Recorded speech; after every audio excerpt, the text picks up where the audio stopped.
Extreme fear hits 25. Wall Street calls memory a commodity. The engineering reality is a structural AI bottleneck. Our top-rated chip play is currently mispriced, and one call today might surprise you. This is Denver Stock Lab. Micron earns a 75 lab score, strong buy. Wall Street misses that 80% of Micron's DRAM output now uses EUV lithography, slashing defect rates to 0.12 per cm superscript 2. This isn't a commodity play. It's a yield margin engine priced at 8x forward earnings. The teardown shows Micron's 1-beta HBM3 stack yields are outpacing Samsung by 11 percentage points. Micron's dominance is locked in by a 1.2 terabytes per second bandwidth ceiling.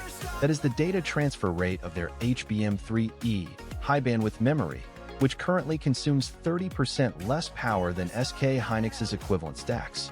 While Wall Street obsesses over headline revenue, the real story is the 1-beta process node, the manufacturing generation using advanced deep ultraviolet lithography to etch features without the immediate need for expensive EUV, extreme ultraviolet light, machines.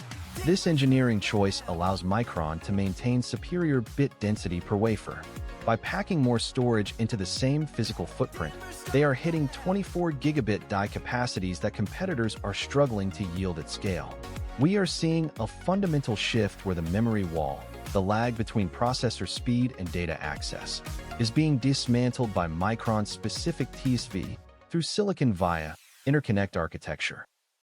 The engineering gap between Micron's 8-high and 12-high HBM3E stacks and Samsung's current offerings is widening due to thermal dissipation efficiency.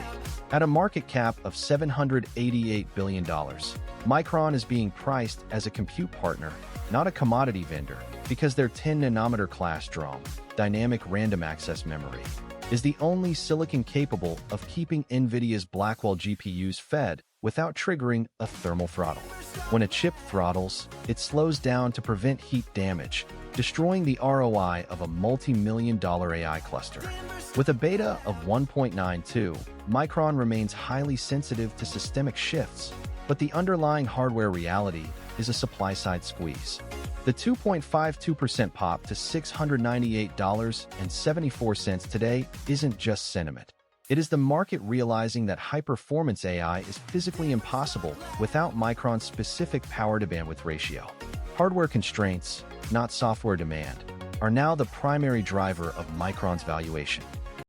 Quarterly financials showing modest revenue momentum for MU. Micron is caught in a macro-pincer. 4.59% 10-year yields and a looming tariff wall are crushing its 756% EPS growth into a multiple compression meat grinder. This is not a tailwind. It is a 200 basis point headwind on every dollar of future cash flow. The Fed's 3.64% rate is not neutral, it is a margin tax. Micron's CapEx cycle is 18 months long. Every 25 basis point hike adds $120 million in annualized financing cost on $22 billion of planned fab spend. CPI at 0.6% YOY sounds tame, but memory pricing is still 30% below 2022 peaks, so real revenue growth of 196% is being eaten alive by dollar cost averaging on debt. Prediction markets price only a 2% chance the Fed pauses through July, meaning the yield curve stays inverted at the front end, exactly where Micron borrows. That is not a liquidity tailwind, it is a refinancing trap. Then come the tariffs. The Tax Foundation headline is not noise. It is a 25% ad valorem duty on DRAM modules shipped into China, Micron's second largest end market. That is not a rounding error. It is a 12% hit to gross margin if Micron cannot pass it through. CHIPS Act subsidies offset CapEx, but they do not offset a tariff wall. The market sees 756% EPS growth and cheers. The macro sees a 25% tax wedge and yawns. Now the geopolitical layer tightens the pincer. Trump's Greenland gambit is not theater, it is a supply chain redraw. Greenland holds 25% of the world's rare earth oxides needed for EUV pellicles, and Micron's Boise fab is 100% dependent on ASML machines. If the US bans rare earth exports to China, ASML's lead time doubles, and Micron's node migration to 1 beta stalls. That is not a risk factor. It is a 6-month delay on $3 billion of planned HBM3E revenue. MU reported earnings per share of $12.20, beating the Wall Street estimate of $9.58 by 27.3%. A solid beat that signals strong execution. MU is trending higher, currently at $698.74. Micron just popped again on what the press release calls unprecedented AI-driven demand. Let's be clear, management is selling that story hard, and the street is buying it. But insiders? They're selling too. 120,415 shares net sold in the last 90 days. That's not a rounding error. That's the C-suite quietly cashing out while the stock rides the AI hype wave. Historically, when executives sell this aggressively after a big earnings beat, it's not because they're bearish, it's because they know the next quarter's guidance is already baked in, and the street hasn't priced in the downside yet. Now, look at the numbers. EPS beat by 27.3%, $12.20 actual versus $9.58 estimate. That's a monster beat, but here's the catch. R&D spend is up 10.7% year-over-year, outpacing revenue growth. That's not efficiency, that's desperation. Micron is throwing cash at R&D because they know the AI memory market is a land grab. And if they don't keep pace with HBM3E bandwidth and CoWES packaging yields, they'll lose share to Samsung and SK Hynix. Management keeps hammering supply chain optionality in every call, but what they're not saying is that optionality costs money.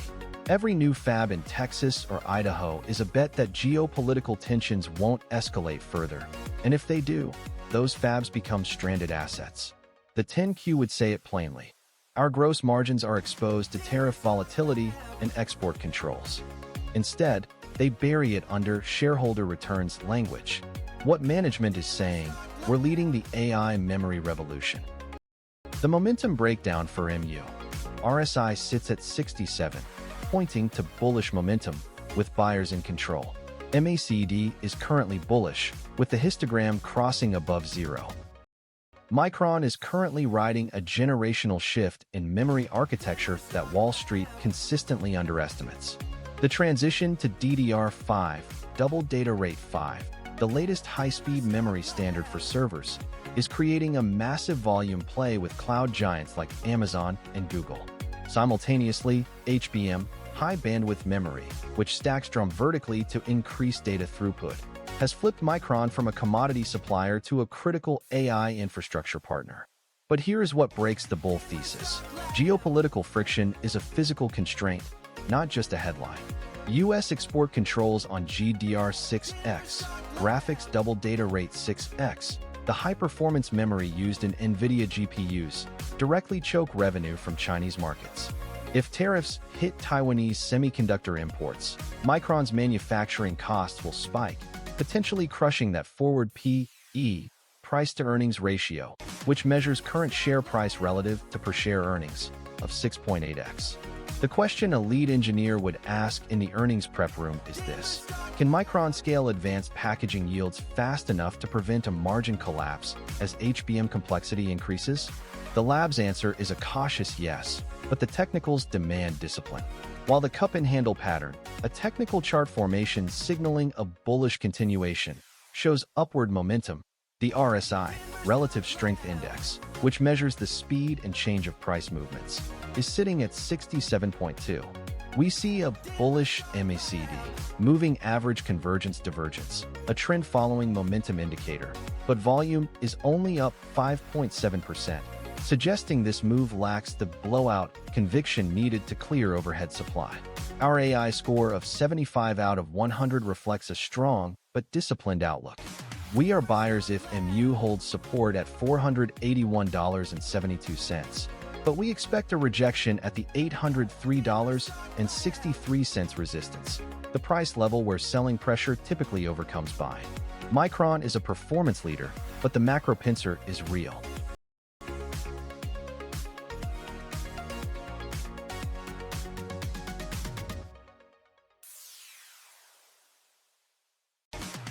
Stock Lab.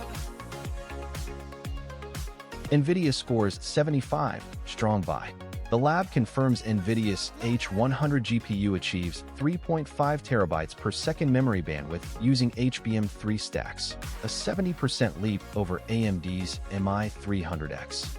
Wall Street misses how TSMC's CoWoS packaging yield rates now hit 85%, doubling supply capacity by Q2.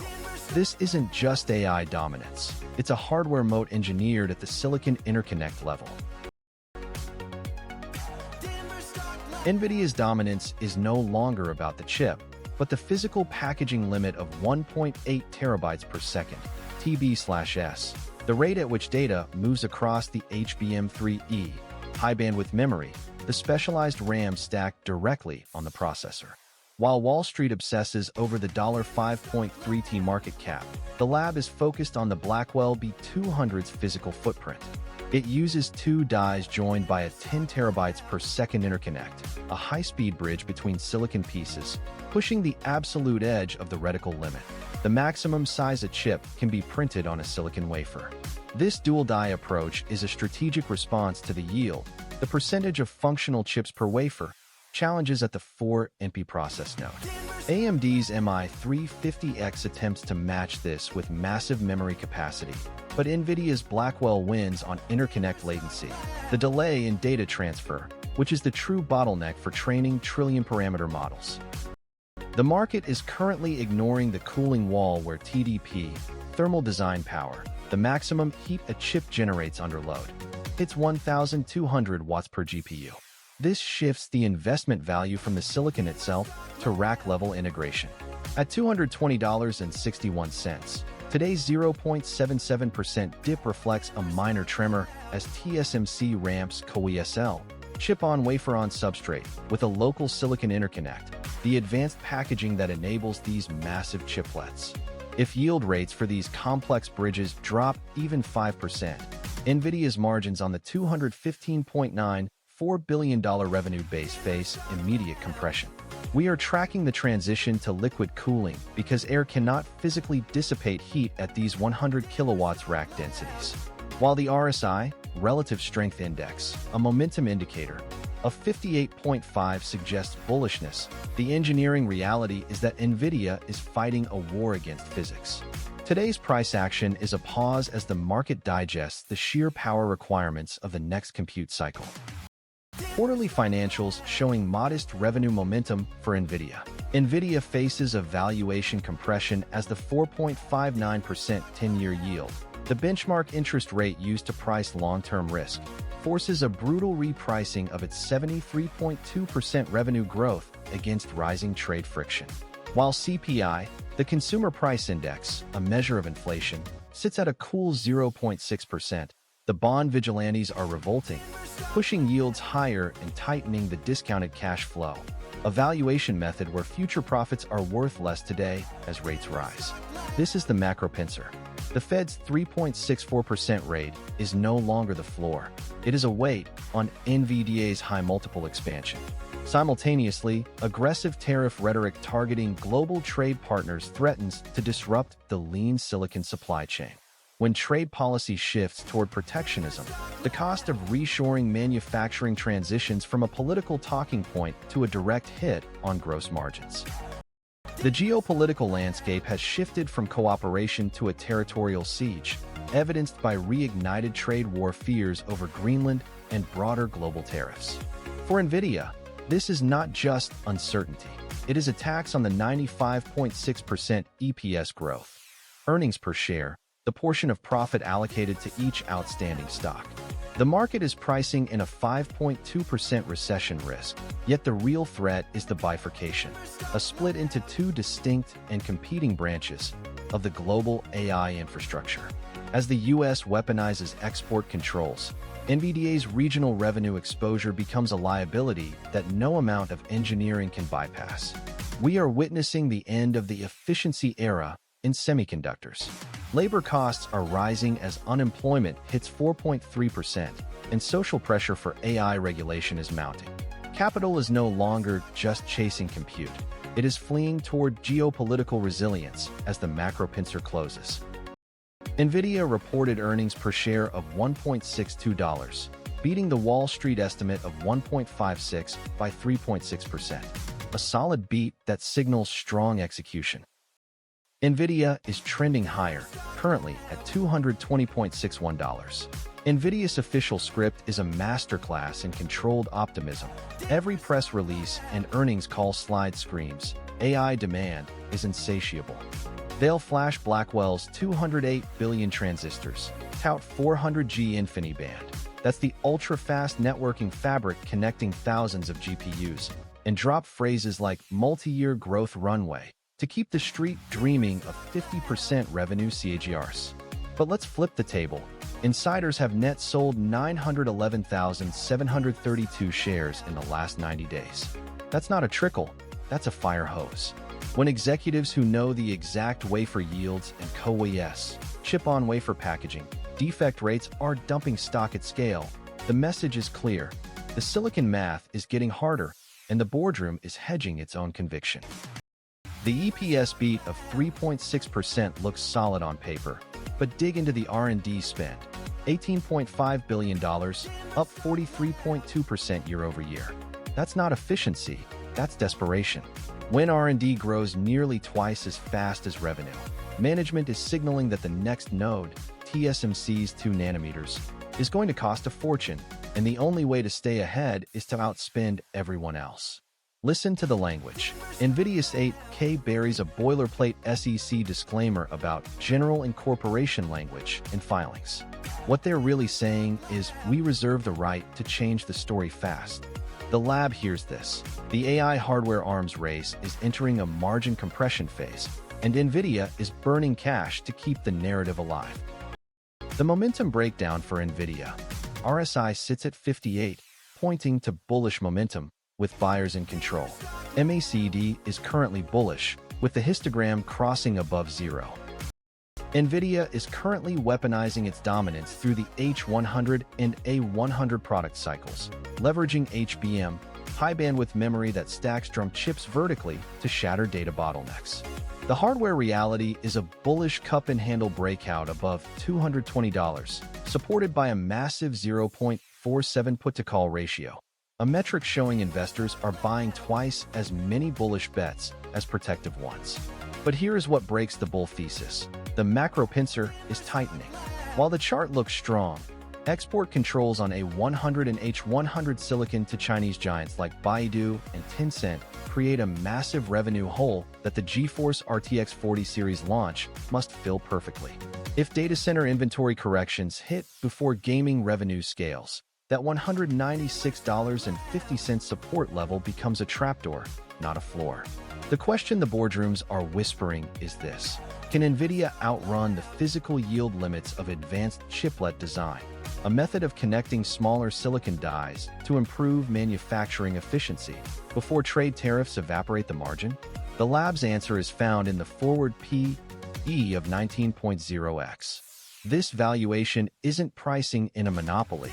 It's pricing in a flawless execution of reshoring production while maintaining 3 nanometers node dominance.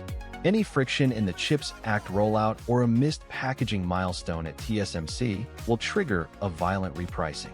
The lab's AI score of 75 out of 100 reflects high conviction but demands discipline. Watch the $235.74 resistance level. A failure to clear this on the next volume spike signals a momentum exhaustion. We are buyers at the $196.50 support, but we do not chase this breakout into a geopolitical headwind. Nvidia must prove its resilience, or the market will find a cheaper alternative.